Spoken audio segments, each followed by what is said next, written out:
Substack, Mailchimp, Constant Contact, Active Campaign. Pourquoi diable le monde aurait-il besoin d'un autre service de newsletter par email? C'est exactement ce que j'ai demandé à Tyler Dank, le fondateur de Beehive, dans cette interview. Il a aidé Morning Brew à faire passer leur plateforme de newsletter à plus de 4 millions d'abonnés en utilisant des outils comme les parrainages et un suivi très détaillé des inscriptions à la newsletter par email pour construire une entreprise incroyablement rentable. Il tente de répéter cela avec sa nouvelle startup et dans l'interview d'aujourd'hui, nous décortiquons tout cela, son histoire d'origine et à quoi pourrait ressembler l'avenir de la publicité dans les newsletters. Restez avec nous. Alors, Tyler, ravi de t'avoir sur le podcast, mec. Allons-y. Content d'être ici. Quoi de neuf? Donc, tu sais, le point de départ ici, c'est que tu crées un logiciel de newsletter, une sorte de solution pour les gens qui veulent gérer leur propre newsletter. Et puis, il y a ce deuxième ajout à l'entreprise que tu construis, qui est un réseau publicitaire. Mais avant même de rentrer dans les détails, tu sais, il y a Mailchimp, il y a Substack, il y a je ne sais pas combien d'autres fournisseurs de newsletters. HubSpot propose maintenant un service de newsletter. Il y a Sendinblue, ActiveCampaign, il y en a des milliers comme ça. Pourquoi le monde avait-il besoin d'une autre solution de newsletter? Ou quel manque as-tu vu qui t'a fait dire « Hey, je vais me lancer dans la technologie fondamentale de l'email ». L'email existe depuis, je ne sais pas, 30 ans maintenant. Quelle opportunité as-tu vue? Oui, tout le monde essaie de tuer l'email, non? Ou du moins, c'est ce qu'on croit depuis un moment. Le contexte aide, car j'ai rejoint Morning Brew en 2017. Pour ceux qui ne connaissent pas Morning Brew, c'est une newsletter quotidienne envoyée par email, généralement sur l'actualité économique, avec un ton conversationnel et un peu d'humour. Ils ont porté leur audience à plus de 3 millions, et je crois qu'ils approchent maintenant les 4 millions d'abonnés. Je suis revenu comme deuxième employé, créant tout: modèle d'email, programme de parrainage, site web, CMS et plateforme de gestion publicitaire. Pour répondre plus directement à votre question, quel était le besoin? Alors que Morning Brew s'est imposé comme une newsletter email de premier plan, beaucoup de lecteurs qui avaient aussi des ambitions de newsletter ou des entreprises de médias ou autres considéraient Morning Brew comme une référence car leur newsletter avait un aspect très soigné. Ils ont réussi à atteindre des millions d'abonnés. Leur contenu, leur modèle et tous les différents leviers de croissance qu'ils utilisent pour développer leur newsletter semblent tout simplement fonctionner et être l'un des principaux architectes derrière cet écosystème technologique. De nombreuses demandes portaient sur l'intégration à un écosystème similaire à celui que Morning Brew avait conçu, offrant la même flexibilité, les mêmes modèles et la même croissance. Cette construction sur mesure est-elle née de la nécessité après avoir tout essayé sur le marché sans succès? Ou était-ce juste la naïveté de jeunes lançant une start-up en pensant on va le faire nous-mêmes comme on l'imagine? Oui, sans doute un peu les deux. Entre développer en interne et acheter une solution, j'ai toujours eu tendance à privilégier le développement en interne, car la personnalisation, quand c'est nécessaire, me paraît essentielle. Avoir un collègue ou un rédacteur qui dit « j'ai vraiment besoin de faire X » et pouvoir répondre « je peux développer ça en une semaine », c'est très avantageux, comparé au fait d'être coincé avec un logiciel tiers où on dépend de leur calendrier, de leur feuille de route. Vous pourriez voir une opportunité où la fonctionnalité X serait très précieuse, mais elle n'est pas prévue avant 2024. Vous vous retrouvez coincé avec une plateforme qui ne répond pas à vos besoins et dépendant de la feuille de route d'un tiers. Et honnêtement, la plupart des CMS sont vraiment basés sur le web, que ce soit WordPress, Webflow ou n'importe lequel des innombrables autres CMS, ils sont principalement conçus pour le web. Et Morning Brew s'est en quelque sorte imposé comme une entreprise de médias axée d'abord sur l'email, où ce dont nous avions besoin, c'était d'un email HTML personnalisé qui s'affichait bien sur Yahoo, AOL et tous les autres. Et cela n'existait pas vraiment de la manière dont nous en avions besoin. Et ce n'était pas aussi intégré à nos flux de travail que ce dont nous avions besoin pour nous développer. Donc c'était en quelque sorte vraiment ce qui nous a poussé à développer une solution sur mesure pour ça. Et on pourrait en dire autant pour la plateforme publicitaire et tout le reste que nous avions construit. Oui, c'est quand même assez choquant étant donné l'ancienneté. Enfin, on ne parle pas de vidéo numérique ou, vous savez, quelque chose comme le format avec lequel TikTok s'est démarqué, vous savez, c'était en quelque sorte un nouveau format pensé d'abord pour le mobile et le numérique. Ça n'aurait même pas été pertinent il y a 10 ans. Pourtant, je me souviens, adolescent, de ma mère ouvrant son ordinateur portable pour répondre à ses emails. Elle recevait des emails, vous savez, il y a plus de 10 ans. Donc As-tu une idée de pourquoi la solution n'existait pas ou était difficile à trouver quand vous tentiez de la créer? Oui, je veux dire, je suppose qu'il y a plusieurs raisons. L'email dans sa forme la plus simple, juste envoyer un email texte via Gmail à quelqu'un, existe depuis toujours, comme tu l'as mentionné. Je pense que malgré les limites de l'email en tant que support, il y a eu des progrès sur ce que tu peux faire avec un modèle pour le rendre attrayant. Comment tu peux intégrer des tweets, des publications Instagram et des vidéos dans un email pour ajouter du contenu enrichi, pour permettre de partager sur Facebook, Twitter ou LinkedIn et avoir des petits icônes intégrés dedans. Les GIFs et les animations ont ajouté un autre élément à l'email. Donc, pour pouvoir transmettre un message efficacement, il y a eu beaucoup de progrès dans ce qu'une newsletter peut être. Et je dirais aussi que les newsletters représentent cette nouvelle vague de communication, où je pense qu'elles ont vraiment commencé à prendre de l'ampleur. Elles ont gagné en popularité au cours des dernières années, avec la croissance de médias comme The Skim, Axios, The Hustle, Morning Brew, et en voyant beaucoup d'autres, comme les entreprises de médias traditionnelles telles que le Boston Globe, le New York Times, Bloomberg, s'investir dans l'email. Voir des gens devenir indépendants et lancer leur newsletter. Pour n'importe quelle niche, catégorie de contenu, que ce soit le business et la politique, des résumés ou même des sujets aussi spécifiques que à quoi ressemble votre espace de travail, ou le football dans le Dakota du Nord, ou peu importe le sujet. Il existe de nombreuses communautés de niche et l'email s'est révélé très efficace pour communiquer avec ses publics. Alors, quand as-tu commencé à réaliser que cela représentait en fait une opportunité commerciale à part entière? Les gens venaient déjà te voir, voyant la croissance de Morning Brew, pour demander une solution similaire. Mais à quel moment as-tu eu le déclic en te disant, hey, tu sais, on ne va pas forcément être comme le Washington Post où ils ont vendu leur propre plateforme CMS publicitaire depuis l'intérieur de leur entreprise. Ça va être quelque chose qui, tu sais, est plus ou moins la technologie issue de Morning Brew. Je ne sais pas si ça s'est passé ainsi, mais on va utiliser ces principes pour créer une autre entreprise dont je serai le PDG. Ouais, je suppose que personnellement, au début de Morning Brew, on était trois dans un bureau minuscule, juste à construire des choses, créer du contenu, l'envoyer et recevoir des retours très positifs. Et il y avait tellement de liberté pour créer dans ma fonction puisqu'il n'y avait pas de CMS. Au début, dans les premiers jours de l'entreprise, on avait un modèle HTML statique et notre rédacteur copiait et collait les articles une par une, ligne par ligne, dans cet éditeur. Il lui arrivait souvent de tout supprimer par erreur vers minuit, nous obligeant à tout recommencer à chaque fois. Recruter des rédacteurs talentueux était difficile, surtout en leur annonçant qu'ils passeraient en 2 heures par jour à copier-coller. Donc par nécessité, nous avons dû soit créer une solution, soit en acheter une auprès d'un tiers. Mais comme je l'ai déjà mentionné, nous avons choisi de la construire nous-mêmes. Et pour moi, à 23 ans, avec mon premier emploi après l'université et en tant que seul ingénieur de l'équipe, la liberté de dire construisons un CMS à partir de zéro était très séduisante. Et construire une plateforme en étant assis à côté de l'équipe de contenu, en voyant quelle personnalisation ils avaient besoin, à quoi ressemblait leur flux de travail, et la concevoir sur mesure exactement pour leur façon de travailler, c'était une expérience incroyable. Idem pour le programme de parrainage et la plateforme d'opération publicitaire qui automatisait une grande partie du processus commercial après la signature des contrats en s'intégrant à l'équipe de rédaction. Il existe des solutions comme Salesforce et d'autres pour les entreprises. Elles conviennent parfaitement à notre cas, avec 5 ou 6 newsletters et 3 emplacements publicitaires, principal, secondaire et tertiaire. Combien de solutions de vente pour les entreprises peuvent s'intégrer directement à ce CMS personnalisé alors qu'il y a 3 emplacements publicitaires différents? Donc encore une fois, par nécessité, c'est un peu comme une solution sur mesure. Personnellement, j'ai tout construit depuis le début, puis vers la fin, une équipe de 3 ou 4 ingénieurs m'a rejoint. J'étais un peu l'architecte produite. Et puis vers la fin, l'espace blanc avait vraiment été comblé. On avait construit beaucoup de solutions. On a atteint 2,5 millions, 3 millions d'abonnés. Ma fonction s'est recentrée sur de petites optimisations au sein d'une entreprise médiatique, alors que mon intérêt reste la technologie, le logiciel et la création de solutions pour des milliers d'utilisateurs.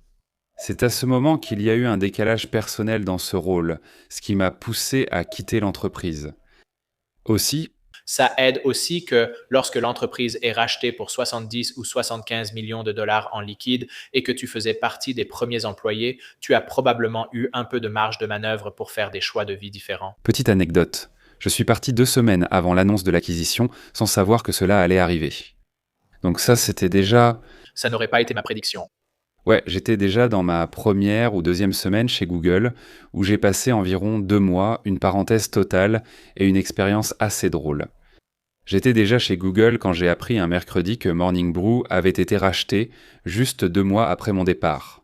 Donc tu n'as pas tort dans cette supposition, mais je trouvais juste que c'était une anecdote amusante à ajouter, parce qu'en fait, je n'avais aucune idée que ça allait arriver. C'est fou. Du coup, ça te donne encore plus de crédibilité, non? Car lorsque tu sollicites des investisseurs, qu'ils soient en phase initiale ou plus avancée, ils vérifieront si tu as déjà fait cela auparavant. Et tu sais, l'une des choses qui est vraiment plus difficile, c'est de dire, et j'ai passé toute ma vie dans le SAS B2B et maintenant je vais créer un nouveau réacteur nucléaire, quelque chose qui n'a absolument rien à voir avec toutes tes expériences passées. En fait, ce que tu dis, c'est que c'est quelque chose que j'ai construit et que ça a permis de faire évoluer avec succès l'une des newsletters par email les plus performantes de la dernière décennie. Elle fait littéralement partie des meilleures. J'ai vu l'envers du décor et maintenant je vais transformer ça en une solution ouverte à tous au lieu que ce soit réservé à une seule entité. Ce n'est pas un si grand écart que ça. En gros, au moins un investisseur potentiel. Un investisseur potentiel doit au moins se dire que le risque d'exécution est probablement écarté quand il s'agit de construire réellement le produit et de savoir quels éléments mettre en place. Oui, j'irai même plus loin. Mes 2 cofondateurs sont aussi ingénieurs logiciels et faisaient en partie des premiers employés chez Morning Brew. Donc, l'expertise et la compétence et la compréhension de quels outils nous avons construits, quelles étaient les différentes nuances pour comprendre d'où venaient les abonnés, où ils nous trouvaient, comment ils interagissaient avec notre contenu, quel type de données nous devions collecter, comment nous formatons le contenu pour l'email, comment nous l'affichions sur le web par rapport à l'email, le programme de parrainage comme outil de croissance, les différents autres leviers que nous avions mis en place en coulisses, tout cela a vraiment fait la différence pour nous permettre d'acquérir de nouveaux abonnés et d'optimiser tout ce que nous faisions.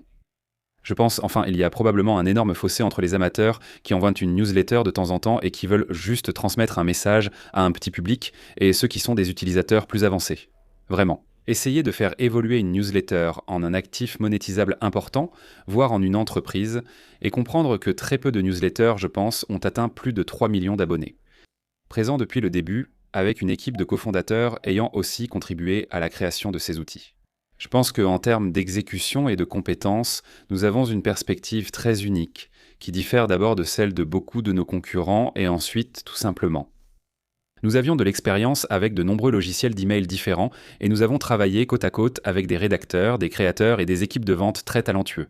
Et le fait de pouvoir rassembler tout cela, je pense que cela offre une expérience et une expertise assez unique que nous mettons au service de ce projet. Il y a donc trois grands facteurs dont je veux parler ici du point de vue d'un observateur extérieur qui rendent Beehive vraiment intéressant. Tu as mentionné le programme de parrainage. Il y a la possibilité d'avoir une véritable visibilité sur l'origine des abonnés et sur leur score ou leur efficacité en tant qu'abonnés. Tu sais, les utilisateurs puissants ou les lecteurs assidus de ta newsletter, les lecteurs occasionnels, puis ceux qui sont inactifs ou moins bons. Et enfin, la capacité d'aider à la vente de publicité. Abordons ces deux points, mais d'abord, évoquons le programme de parrainage de Morning Brew. Ce que tu as appris de cela et ce que tu proposes concrètement avec Beehive à tes clients aujourd'hui. Oui, et cela rejoint aussi quelques autres aspects de notre thèse et la façon dont on réfléchit à l'ensemble du secteur. Le programme de parrainage de Beehive est intégré et offre les mêmes fonctionnalités que celui développé chez Morning Brew. Donc vous créez les différentes récompenses et étapes. Vous créez l'email que les gens reçoivent lorsqu'ils atteignent l'étape. Vous configurez tout cela. Vous pouvez l'intégrer à votre flux de travail lorsque vous créez simplement une newsletter. En un clic, vous l'insérez dans votre newsletter. Chacun de vos abonnés a un code de parrainage unique. Tout est généré dynamiquement. Donc si vous avez 5 parrainages, cela sera reflété dans votre email, tandis qu'un autre abonné en a 2, et vice-versa. Ces fonctionnalités développées chez Morning Brew sont désormais entièrement intégrées et gérées en interne chez Beehive. Et je pense que cela illustre un point plus large. Si vous prenez du recul sur l'écosystème du contenu et des newsletters en général, historiquement, on hébergeait son contenu sur un blog, que ce soit WordPress ou Webflow. Peut-être que vous voulez aussi envoyer des emails avec votre contenu, donc vous le connectez à un Mailchimp, SendGrid ou Campaign Monitor. Peut-être souhaitez-vous des abonnements et une newsletter payante, auquel cas vous utilisez Stripe ou Memberful. Il existe donc divers éléments dans cet écosystème. Vous pourriez aussi ajouter un programme de parrainage, des sondages, des enquêtes, un réseau publicitaire. Ce sont tous des éléments distincts. Et pour beaucoup de créateurs de contenu qui n'ont pas de formation technique, la question est de savoir comment relier et connecter ces éléments pour les intégrer dans une expérience fluide, sans avoir les compétences techniques. Et puis, combien d'ingénieurs ont vraiment cette compétence et cette expérience dans l'email, spécifiquement pour les relier ensemble et offrir une expérience vraiment cohérente? Ou vous avez une newsletter payante derrière un paywall avec une authentification utilisateur, un programme de parrainage et tout ce genre de choses. Donc en gros, notre thèse d'entreprise, c'est qu'il existe des outils tiers pour les programmes de parrainage. C'est une plateforme séparée. Vous payez maintenant pour votre service d'email et pour un logiciel tiers. Vos données de parrainage se trouvent dans le logiciel tiers, tandis que vos données d'abonnés et d'engagement sont sur votre plateforme d'email, et l'ensemble manque de cohésion. Et vous payez également pour deux plateformes différentes qui ne sont pas conçues pour être intégrées ensemble. Nous pensons donc fondamentalement qu'il vaut mieux, pour l'expérience utilisateur, intégrer cette fonctionnalité nativement à notre produit. Vous pouvez ensuite appliquer cette logique au parrainage et évoquer les sondages. De nombreuses newsletters utilisent des sondages de satisfaction demandant « Qu'avez-vous pensé de la newsletter d'aujourd'hui ?» Vous pouvez répondre « Super, ok, pas terrible ». Maintenant, vous payez encore un autre outil tiers, 30 ou 40 $ par mois pour créer ces sondages. Vous copiez-collez car ils ne sont pas intégrés et toutes vos données de sondage sont centralisées dans ce logiciel tiers. Notre thèse, c'est qu'une meilleure expérience et un meilleur produit consistent à l'intégrer nativement dans Beehive pour que toutes vos données soient centralisées au même endroit.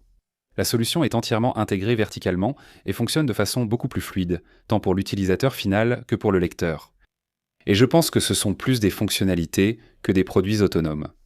Chez Beehive, nous créons une suite cohérente de produits avec des fonctionnalités intégrées pour développer votre newsletter. Et c'est vraiment, je veux dire, donc, non seulement c'est une solution riche en fonctionnalités que vous êtes en train de déployer selon votre feuille de route produit, mais c'est aussi proposé à un prix très raisonnable parce qu'il y a aussi cet autre aspect un peu pervers chez certaines de ces newsletters. Et comme dans les entreprises d'envoi d'email, où à chaque fois que vous ajoutez 1000 abonnés, vous doublez ce que vous nous payez ou quelque chose comme ça, c'est un peu exagéré, mais ça crée en quelque sorte une incitation étrange où, vous savez, ils vont très rapidement extraire une grande partie de la marge sur votre capacité à réellement faire croître efficacement votre newsletter. Et je suppose que je saute un peu en avant vers la partie réseau publicitaire, mais j'imagine que le fait que vous pensiez aussi à construire un réseau publicitaire qui puisse s'intégrer, encore une fois, de manière intégrée à la plateforme de newsletter, c'est en gros l'un des moyens par lesquels vous subventionnez le fait d'offrir une solution email aussi complète à un prix aussi raisonnable par rapport à beaucoup d'autres options sur le marché. Oui, tout à fait. C'est notre thèse. Certaines plateformes email d'entreprise avec lesquelles nous avons la parité sur de nombreuses fonctions clés coûtent 5 à 10 fois plus cher par mois que notre offre. Et ce n'est que pour l'envoi d'email. Nous hébergeons aussi du contenu web et proposons un programme de parrainage, tandis que certains logiciels tiers débutent à 100 $ par mois. C'est l'une des nombreuses fonctionnalités de notre plateforme à 100 $ par mois, avec l'envoi, la segmentation et les sondages d'audience. Cela devrait être évident. Et nous sommes très proches de lancer ces 2 ou 3 prochaines fonctionnalités qui, franchement, quand on regarde ce que vous obtenez pour 99 $, c'est vraiment du jamais vu dans ce secteur. Et encore une fois, comme tu l'as un peu sous-entendu, la grande idée et le gros enjeu, c'est ce réseau publicitaire qui le subventionne. Pour nous, c'est la première étape pour attirer les meilleurs newsletters à utiliser notre plateforme grâce à notre suite de fonctionnalités la plus complète du marché. C'est pourquoi nous recevons ces newsletters. Là où nous voyons plus de potentiel en termes de revenus et aussi en valeur ajoutée pour ces créateurs de contenu, c'est dans la capacité à prendre ces actifs peu monétisés et à les monétiser grâce à la publicité. Donc là où Substack est arrivé en tant que pionnier, et bien sûr il y avait déjà des newsletters comme Ben Thompson et Stratechery auparavant, où un abonnement premium par email pouvait sembler être un concept assez nouveau il y a 4 ou 5 ans, c'est aujourd'hui beaucoup plus normalisé. Le fait est que peu de newsletters sont suffisamment spécialisées ou constantes pour justifier de facturer 10, 15, 20 $ par mois pour leur contenu. Pourtant, ils ont 30 ou 40 000 abonnés qui sont très engagés dans un domaine de contenu de niche. Alors que vont-ils faire s'ils ne peuvent pas monétiser via un abonnement premium ? C'est une opération de contenu gérée seule. Sans équipe de vente, ils refusent de consacrer temps et énergie à la prospection ou à vendre leur audience aux annonceurs. Et puis il y a aussi la rédaction, le reporting et la facturation.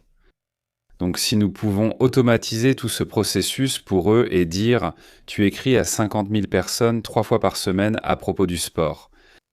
Et nous avons énormément d'annonceurs qui, oui, font la promotion de leur application de paris sportifs ou autre chose sur Google, Facebook et Instagram. Les newsletters par email offrent de nombreux avantages et données propriétaires, comme l'ont montré le succès d'Axios, Morning Brew et d'autres grandes newsletters, et leur permettre de diversifier leurs dépenses via des milliers de newsletters de qualité grâce à nos données propriétaires qui identifient notre audience. Nous savons quel type de contenu ils lisent et sur quoi ils cliquent. C'est un grand avantage pour les annonceurs qui atteignent ces audiences, mais surtout pour les créateurs, car nous soutenons réellement leur monétisation. Behave n'est pas seulement une plateforme à 100 $ par mois qu'ils paieront, mais nous leur versons aussi des milliers de dollars de revenus publicitaires générés pour eux. Nous ne sommes pas seulement leur infrastructure et leurs outils pour envoyer leurs newsletters, mais aussi leur moteur de monétisation, ce qui est très fidélisant commercialement. Et donc, pour entrer un peu plus dans l'histoire d'Internet, à un certain degré, le protocole SMTP qui sous-tend l'email est l'un des plus anciens protocoles de l'Internet grand public. Un des plus anciens protocoles est le RSS, associé non seulement au blog, mais aussi au podcast comme celui que vous écoutez. Et ce vers quoi Spotify a en quelque sorte orienté son activité, c'est d'essayer de construire un réseau publicitaire autour de l'audio numérique. Parce que l'histoire de ce média était ancrée dans le RSS qui ne se prêtait pas facilement à la création d'un réseau publicitaire, de la manière dont des méga entreprises comme Facebook l'avaient fait avec succès. Ils disent donc, si nous réunissons un maximum d'auditeurs audio numériques sur notre plateforme, nous pouvons réussir. Ce réseau publicitaire à grande échelle qui, vous savez, donne accès à certaines des plus grandes marques et aux plus gros budgets publicitaires du monde. Que le créateur artistique individuel sur un flux RSS ou, dans votre cas, l'auteur de newsletter individuel sur son protocole SMTP n'aurait autrement pas accès à cela, ou devrait. Vous savez, faire un travail énorme pour réussir à ouvrir la porte à une partie de ce budget publicitaire. Oui, je veux dire, l'analogie avec Spotify est vraiment pertinente. Nous essayons de reproduire cela, mais pour les newsletters. C'est probablement la façon la plus simple de le dire. Et je suppose que pour parler de la taille du marché, Morning Brew, pour les prendre comme exemple, envoie actuellement environ 30 millions d'emails par semaine. Et nous envoyons 30 millions d'emails ce mois-ci, seulement 6 mois après notre lancement. On atteint vite une certaine échelle. Eux ont des newsletters ciblés et une équipe de vente dédiée pour vendre ces actifs. Toutes nos 30 millions d'impressions ne sont pas monétisables pour diverses raisons. Voici l'opportunité publicitaire. Augmenter les impressions en réduisant les barrières, offrant la suite de produits la plus complète, attirant les meilleurs newsletters et passant à des centaines de millions, voire des milliards d'emails envoyés chaque mois. Et ainsi devenir la référence pour les annonceurs qui souhaitent trouver ces newsletters de niche et promouvoir leurs produits. Alors, à quoi ressemble généralement le taux de commission pour un réseau publicitaire? Et je sais que c'est toujours une direction vers laquelle vous vous dirigez. Mais le problème avec YouTube, c'est que Google prend environ 80% de la monétisation. Enfin, je ne me souviens plus du pourcentage exact. Entre Facebook et d'autres acteurs, la part prélevée reste substantielle. Il y a une raison pour laquelle ce sont de très bonnes activités. À quoi cela ressemble-t-il traditionnellement? Et comment penseriez-vous à cela? Évidemment, vous n'en êtes pas certain, mais comment envisageriez-vous cela à l'avenir? Oui, il existe de nombreuses agences qui servent d'intermédiaires entre des entreprises cherchant à faire de la publicité par email et des newsletters ayant atteint une certaine échelle et souhaitant les monétiser. Et ce sont ces intermédiaires qui prennent une commission allant de 20 à 50%, je dirais. Pour beaucoup de ces créateurs de contenu, soit tu acceptes de donner 50%, soit tu ne monétises pas ta newsletter, n'est-ce pas ? Le pouvoir de négociation est principalement entre les mains de cet intermédiaire, en fait. Et certains sont plus avantageux que d'autres, mais on se situe probablement dans une fourchette de commission de 20 à 30%, où, encore une fois, nous fournissons, et pas seulement. La différence entre nous et ces agences, c'est qu'elles travaillent encore de façon très manuelle, où elles font des allers-retours avec l'annonceur, puis communiquent aussi avec le créateur de contenu, elles organisent les envois, elles gèrent les campagnes de test, Après l'envoi, le créateur de contenu doit exporter toutes les données. Quelqu'un doit rassembler tout ça et le renvoyer à l'annonceur. Notre plateforme a l'avantage d'automatiser 90% de ce que je viens de mentionner. Donc, nous rationalisons tout, de l'annonceur à l'intermédiaire que nous sommes, jusqu'au créateur de contenu, d'une manière où le processus est beaucoup plus fluide que ce qui existe actuellement. La commission est justifiée, surtout avec toutes les autres fonctionnalités et avantages offerts sur la plateforme. Et ce que je trouve génial ici, c'est que d'un point de vue extérieur et d'après nos discussions, cela semble particulièrement cohérent comme modèle économique. Ce que je veux dire par là, c'est que, vous savez, l'une des raisons pour lesquelles, par exemple, MailChimp voudrait que j'obtienne plus d'abonnés et qu'il voudrait avoir de bons formulaires de collecte d'abonnés, c'est que si j'atteins le seuil suivant, je commence à payer un certain montant par mois. Mais dans ce cas, le coût par fonctionnalité est relativement bas, comme tu l'as dit. Mais tu sais que si ma newsletter atteint 100 000 ou 1 million d'abonnés et que j'active la monétisation publicitaire, maintenant tu es mon partenaire dans cette entreprise si je place des publicités via le réseau que vous êtes en train de construire, ce qui rend non seulement votre réseau plus attractif pour ses sponsors et marques potentielles, mais qui est aussi bénéfique pour vos résultats financiers. Oui, je veux dire, et c'est justement pour ça que nous avons le programme de parrainage. Pourquoi ? Nous avons omis ce deuxième point plus tôt lors de la présentation des 3 éléments principaux, notamment la croissance du programme de parrainage et la conception de la plateforme avec une perspective d'analyste de données. J'ai été responsable de la croissance chez Morning Brew pendant mes 18 premiers mois. Nous avons aussi un excellent spécialiste du marketing de croissance dans l'équipe. Et nous construisons essentiellement nos produits et nos offres à travers le prisme d'un spécialiste du marketing de croissance. Donc, si tu envoies ça en newsletter, tu as aussi ton contenu hébergé en ligne.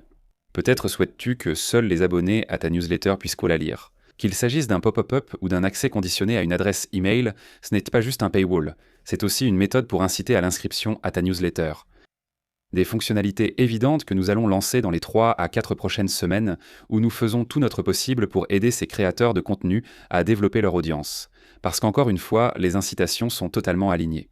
Nous souhaitons que nos newsletters se développent pour toucher plus d'audience, permettre des tarifs plus élevés et générer plus de revenus via abonnement, premium ou publicité. Et c'est aussi mieux pour nous, car cela rend la plateforme plus attractive pour les annonceurs qui voudront venir chez nous et faire de la publicité, puisque nous pouvons offrir un plus grand nombre d'impressions.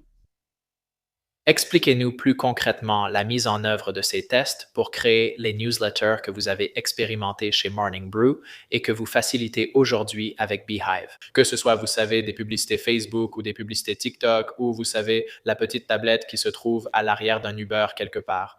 Ce que nous avons essayé d'ailleurs, quand nous étions chez Morning Brew, nous étions très ouverts à essayer n'importe quoi. En partie parce que nous avions développé des modèles de données qui nous permettaient de savoir en 2 à 3 semaines si c'était une bonne source d'acquisition ou une mauvaise source d'acquisition. Pouvez-vous en dire plus? Par exemple, comment avez-vous réussi à affiner cela avec un horizon temporel aussi court? Oui, et je donne l'exemple des débuts où nous appelions cela la boîte noire, car nous ne connaissions que le coût d'acquisition client global. Nous utilisions Facebook comme canal d'acquisition, ce qui nous coûtait environ 5 $ par prospect email.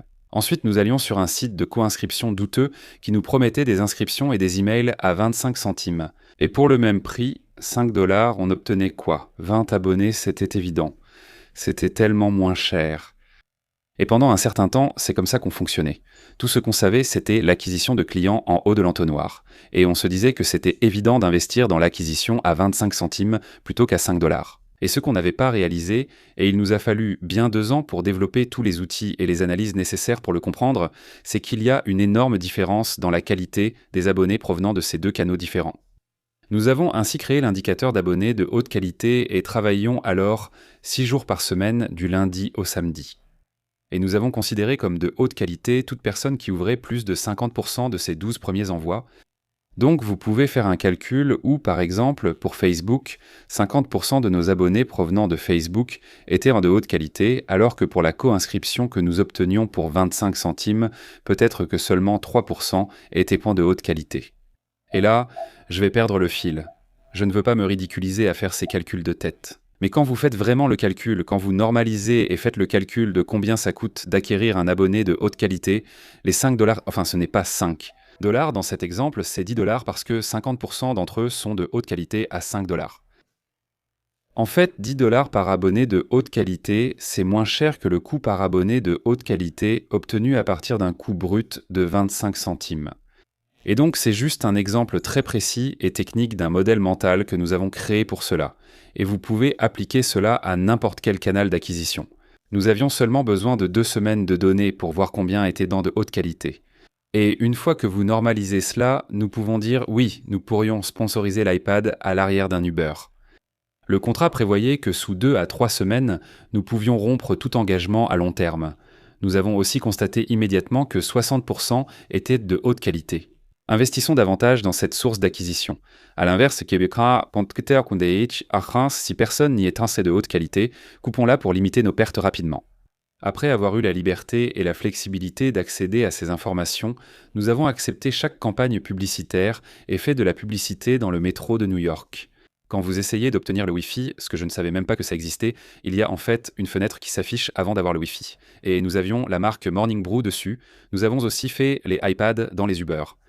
Nous tentions tout ce qui paraissait attractif et prometteur, sachant qu'en cas d'échec, la chaîne de données nous permettait de limiter nos pertes.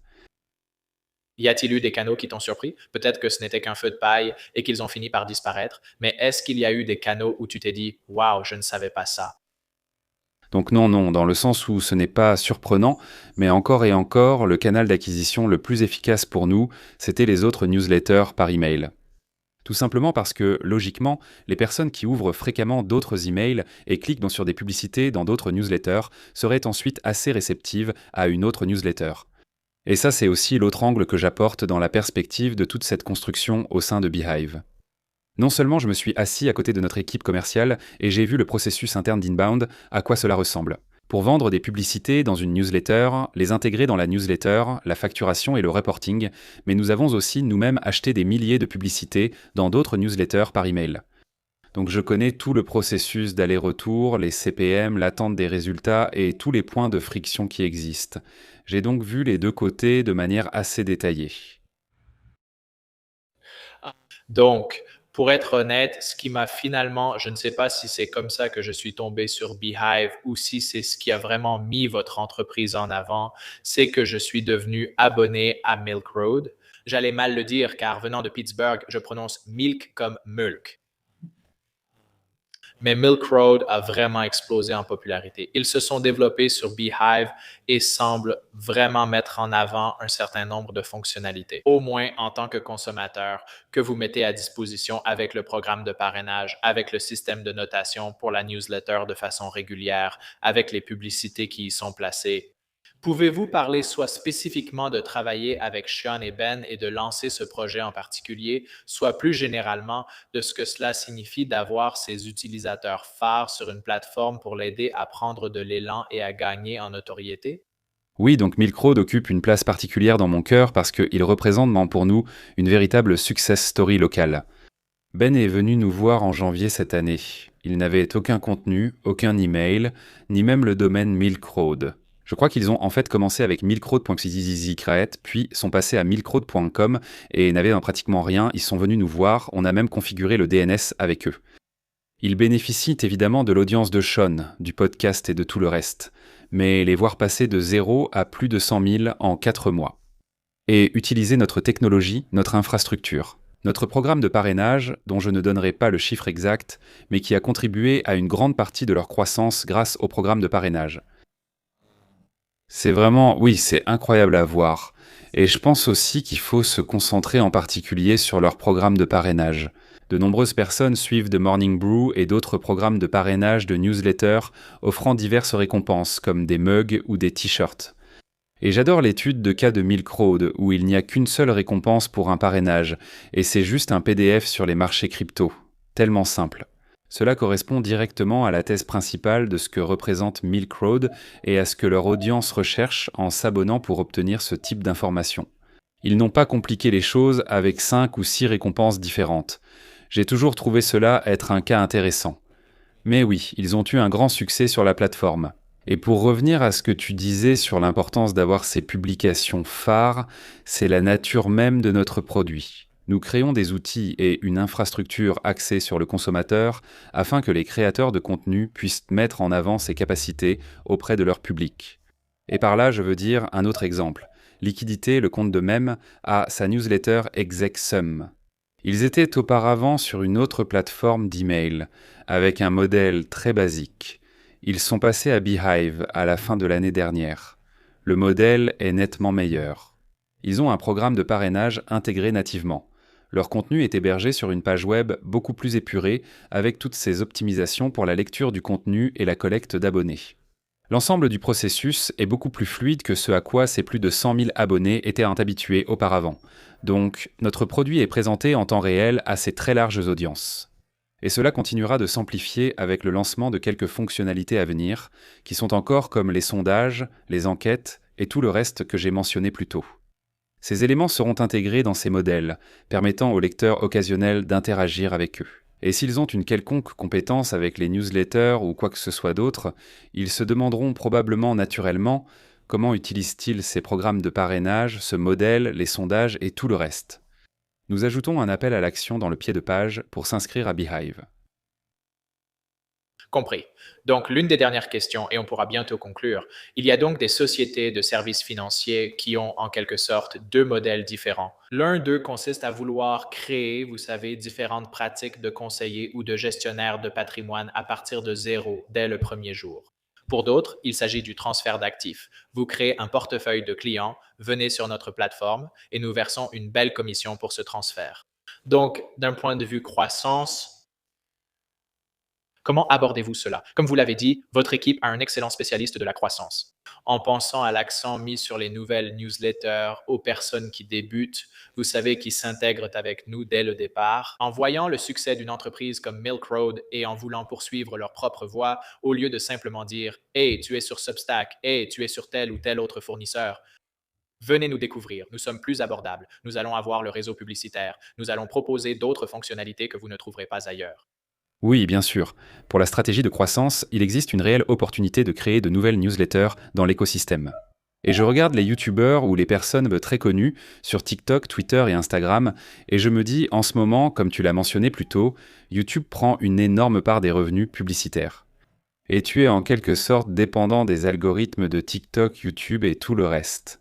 Si tu peux convertir ton million d'abonnés sur TikTok en une liste d'emails engagés, envoyer des messages 3 fois par semaine et diversifier tes sources de revenus d'un point de vue commercial avisé. C'est vraiment une excellente stratégie pour ces créateurs de contenu.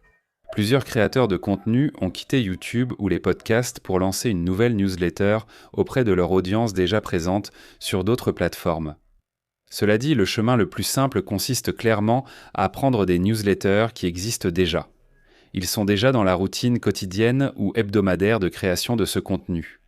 Ils sont sur une autre plateforme et ils ont déjà vécu les difficultés que nous avons identifiées. Ils ne peuvent pas faire X, Y, Z sur leur plateforme, ou ils ne grandissent pas aussi vite qu'ils le voudraient, ou ils ne peuvent pas monétiser, ou bien le tableau de bord est très lourd et il y a tous ces autres problèmes typiques des outils d'entreprise que ces newsletters ont rencontrés. Nous avons été l'antithèse de leur approche en nous concentrant précisément sur ces points douloureux et en construisant une solution qui attirerait ce type de créateurs de contenu. Et c'était notre objectif en janvier. Priorité numéro 1, supprimer toutes les barrières à l'entrée et les points de friction pour passer sur notre plateforme. Donc vous pouviez avoir une newsletter sur Substack, Revue, Mailchimp, Constant Contact, peu importe. Vous pouvez importer vos contacts, publications et abonnements premium en moins de 10 minutes. Les coûts de changement sont donc très bas, ce qui a été fait de manière intentionnelle. C'est fascinant. Je suis assez sûr que vous continuerez à grandir. Et je suis enthousiaste non seulement à l'idée de suivre cela, mais aussi de transférer ma toute petite, il faut l'admettre, petite liste sur Beehive et de commencer à publier ici régulièrement également et d'utiliser certaines des fonctionnalités. J'adore entendre ça. Impatient de voir ça. Avant de te laisser partir, Tyler, et de poser nos 2 dernières questions, voulais-tu partager quelque chose que je n'ai pas pensé à demander? Non, je pense que c'était un aperçu assez complet de ce que nous construisons, de ce que je pense être l'opportunité d'un point de vue commercial et de la proposition de valeur pour les créateurs de contenu. Et j'espère que cela parlera à une partie de ton audience. Absolument. Et si cela t'a plu, parmi la multitude de personnes qui ont participé à la levée de fonds de 2,6 millions de dollars de Beehive, il y avait l'ancien invité Jason Yanowitz de Blockworks, ainsi qu'un certain nombre d'autres personnalités médiatiques intéressantes. Assure-toi d'écouter cet épisode après celui-ci. Pour l'instant, quelles coordonnées numériques donner aux gens pour en savoir plus sur toi et ton travail? Oui, je suis clairement le plus actif sur Twitter. Donc c'est Dank_tweets, DENK_tweets. Je suis aussi actif là-bas, comme sur Beehive. Je n'ai pas mentionné qu'on n'a pas encore payé l'acquisition. Nous sommes simplement très actifs sur Twitter et nous faisons la promotion de tous les lancements à venir et des fonctionnalités sur lesquelles nous travaillons. Donc si ça vous intéresse de suivre, n'hésitez pas à me suivre là-bas. C'est aussi quelque chose d'intéressant avec la technologie récemment. C'est un peu comme la notion de drop culture appliquée au développement de logiciels et de produits. Avant, c'était plutôt quelque chose que tu trouvais dans les paramètres ou dans l'App Store de ton téléphone. Et maintenant, il y a la possibilité de créer de l'engouement et de l'intérêt si tu es un bon marketeur autour de ça. Vous semblez avoir plutôt bien réussi dans ce domaine. Je suppose que c'est à toi et à ton public de juger, s'ils me suivent, si je suis un bon marketeur ou non, mais ça reste à déterminer. Parfait. On va mettre les liens vers tout ça. On va aussi mettre le lien vers Big Desk Energy, la playlist Spotify que tu crées, avant de donner le défi au public pour conclure. Partage une ou deux chansons que tu écoutes en boucle pour qu'on les découvre. C'est un super appel à l'action, et je ne sais pas si j'en ai une en particulier.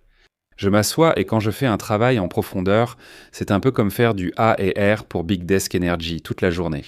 Et donc, mon algorithme Spotify est parfaitement réglé, je trouve des chansons qui ont moins de 50 000 écoutes et elles sont incroyables. Je vous recommande vivement de consulter Big Desk Energy dans les notes de l'émission. C'est vraiment un de mes plaisirs coupables. Parfait. Nous allons également mettre ce lien ainsi que tout le reste dans les notes de l'émission pour cet épisode. Vous pouvez tout retrouver sur goingdeepandtheon.com/goingdeepwithnathan.com podcast ou dans l'application où vous écoutez probablement en ce moment. Mais avant de te laisser partir, Tyler, lançons un défi personnel à notre audience. Oui, depuis que tu as évoqué ça au début, j'y réfléchis. Et ce qui me vient à l'esprit, c'est que malheureusement, notre directeur technique est décédé tragiquement il y a environ 1 mois et demi. Et en allant à ses funérailles, l'un des éloges funèbres prononcés par ses amis disait qu'il quittait toujours la maison avec quelques billets d'1$ pour les donner aux sans-abri. Et c'était toujours plusieurs billets d'1$. Ainsi, s'il y avait plusieurs sans-abri dans la rue, il pouvait donner à chacun d'eux. Et donc c'est quelque chose que j'ai gardé avec moi pour essayer d'être plus généreux et en gros de reproduire cette philosophie de prendre des billets d'1$ avec moi lorsque je sors et d'être plus ouvert à faire des dons aux sans-abri. Donc ce sera mon appel à l'action pour le public. Wow, j'adore ça. Et je pense que c'est facilement l'un des meilleurs que nous ayons jamais eu. C'est beau et touchant et je suis désolé pour ta perte. Oui, il a gardé ça très... Enfin, évidemment, c'était quelqu'un de très humble et il n'en parlait jamais vraiment. C'est son colocataire qui a raconté cette histoire, donc il a gardé ça assez secret. Donc ça m'a touché quand je l'ai entendu et j'essaie d'agir en conséquence depuis. J'espère que tous nos auditeurs feront de même. Et pour celles et ceux qui travaillent dans les médias numériques, pensez à consulter Beehive. Merci beaucoup, Tyler, pour ce temps avec nous aujourd'hui. Oui, j'ai été chanceux. Merci de m'avoir invité. Nous venons d'avoir une conversation approfondie avec Tyler Dake. J'espère que tout le monde passe une excellente journée. J'espère que vous avez apprécié cette interview avec Tyler. Si vous aimez les histoires d'entrepreneurs en pleine ascension, alors vous devez absolument écouter notre récente interview avec John Shanahan de Strix. Nous évoquons son passage à Shark Tank et comment il a réussi à intégrer de grandes enseignes comme Target et Nordstrom.